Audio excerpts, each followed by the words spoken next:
Hi, this is a short test of 3D printed armor durability and strength. So it's a 2mm thick walls. This is the chest plate, and so we can take it and easily twist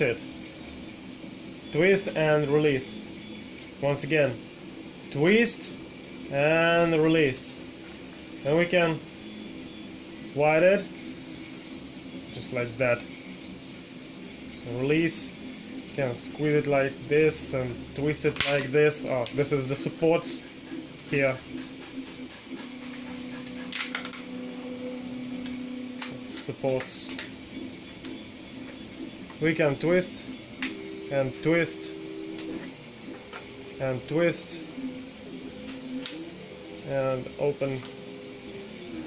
If we will try to break it, basically we can break it, but it's tough.